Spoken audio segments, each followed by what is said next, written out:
Les tromperies sont révélées, la vérité libère. La lumière de la responsabilité personnelle et du sens de notre vie illumine le monde. Heureux celui qui, avant sa mort, reconnaît les changements dans le message chrétien et vit selon les véritables lois divines qui unissent toutes les religions. Contexte et contradiction. Nous vivons à une époque où de nombreuses tromperies, dans presque tous les domaines, sont révélées au grand jour. Et en même temps, une vérité encore plus profonde et plus belle commence à se révéler. Ce qui servait autrefois à contrôler et à exercer le pouvoir perd de son importance. À la place, la sagesse et la beauté originelle refont surface. L'esprit est un outil précieux, un grand cadeau du Créateur. Mais tout dépend de la façon dont nous l'utilisons, comme serviteur du cœur, et non comme son maître. Cependant, lorsque l'on affirme que c'est uniquement la grâce de Dieu qui détermine si une personne suit ou non le chemin spirituel, indépendamment de sa propre volonté, cela me rend impuissant. Car alors, tout échappe à mon influence. Je n'aurais pas besoin de faire d'efforts, puisque cela ne dépendrait apparemment pas de moi. Certes, on ne peut pas acheter le paradis. Je comprends bien Martin Luther, qui s'est fermement opposé au commerce des indulgences de son époque. L'Église en avait fait un modèle économique. Mais si nos efforts personnels pour être une bonne personne et vivre selon les commandements de Dieu n'avaient plus aucun sens, que resterait-il? À quoi bon aspirer si nos aspirations n'ont aucun sens? Il ne resterait alors peut-être plus que Mammon. Mais que ferait-on au paradis des âmes qui ne se sont pas développées? N'y a-t-il pas un risque qu'elles détruisent ce qui est sacré? Que peut-on construire avec des égoïstes spirituels qui ne font que courir après le chef, l'aduler, mais ne prennent jamais leurs responsabilités? D'un point de vue historique, la Bible a été profondément modifiée, en particulier lorsque le christianisme est devenu religion d'État.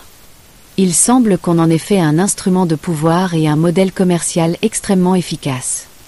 L'objectif était de convertir le plus grand nombre possible de personnes à la foi, y compris, souvent, les riches et les puissants. Le message a donc été en partie adapté, souvent en faveur de ceux qui avaient commis de grandes fautes ou qui avaient peu évolué sur le plan moral. Les textes apocryphes sont d'une valeur inestimable pour retrouver le message original. Les sciences comparatives des religions nous aident également à reconnaître l'essence commune de toutes les religions. Et pourtant, le christianisme présente des particularités. Jésus a ouvert une nouvelle fenêtre, un lien direct avec la source. C'est dans cette force d'amour que réside son caractère unique. Mais d'autres messages nous séparent des autres religions et des autres êtres humains. Peuvent-ils provenir d'un Créateur juste qui a créé tous les êtres humains? Le message qui nous unit est le suivant. Chaque être humain peut découvrir la source divine en lui-même et s'y connecter. Pour cela, il faut de l'ouverture d'esprit et de la volonté. Cette prise de conscience nous fait passer de l'impuissance à la responsabilité personnelle et à une joie intérieure profonde. Mais on peut aussi le reconnaître dans toute sa beauté chez nos semblables et dans la nature. Le péché nous éloigne de Dieu, de la source, ne le sentons-nous pas? Le pardon et la réparation sont un grand trésor de toutes les religions. Tout ce qui nous conduit à l'amour, à la vérité et au bien nous rapproche de la source. La foi, l'amour actif du prochain et l'engagement pour le bien sont indissociables, comme en témoigne clairement l'épître de Jacques. Cette vérité se retrouve également dans les écrits apocryphes et dans de nombreuses religions du monde. Un créateur sage veut de l'ordre dans sa création. Et l'ordre a besoin d'être guidé par des valeurs et non par l'arbitraire. Car l'arbitraire engendre la souffrance. Cela peut-il venir de la lumière? Nous récoltons ce que nous semons dans le monde. Nos paroles et nos actes nous reviennent. Tôt ou tard. Au-delà des limites de la mort. Cela correspond à un Créateur plein de justice. Cette loi cosmique permet l'évolution de l'homme et de la création. Sans cela, le chaos s'intensifierait.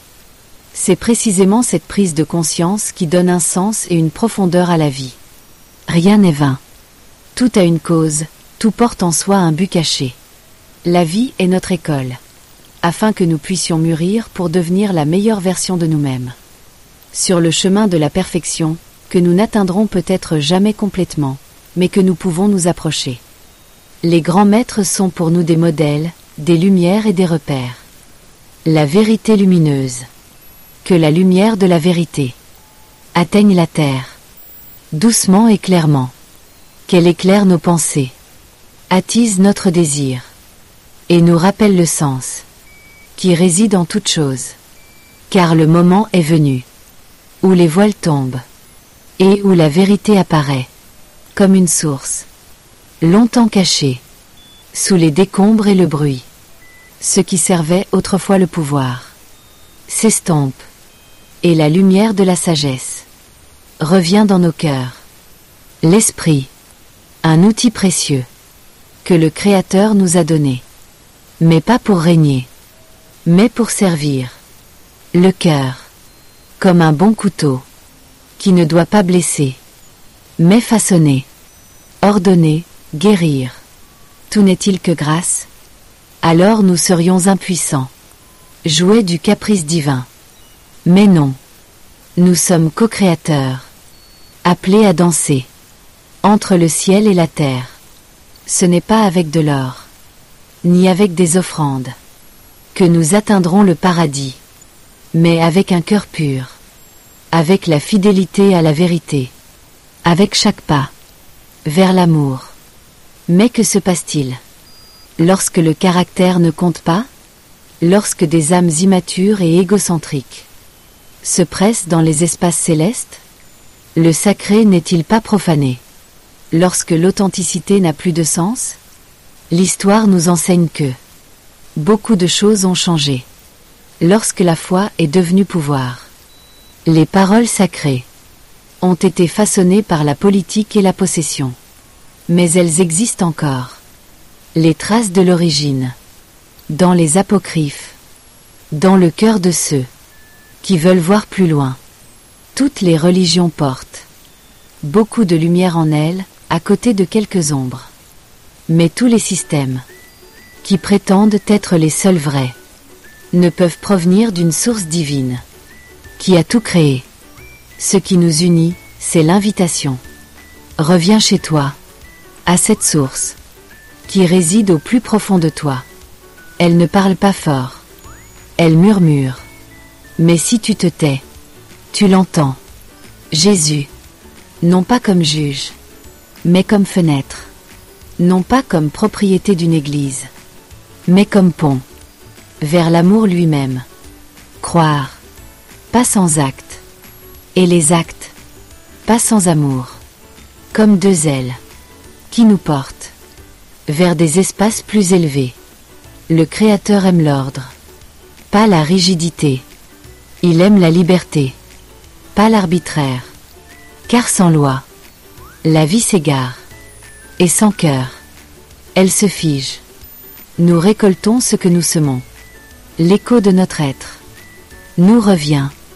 Sous forme d'amour. Ou de leçons. Ainsi, la vie devient une école. Et chaque jour une invitation. À grandir. Au-delà de nous-mêmes. Et au plus profond de nous-mêmes. Car rien n'est vain.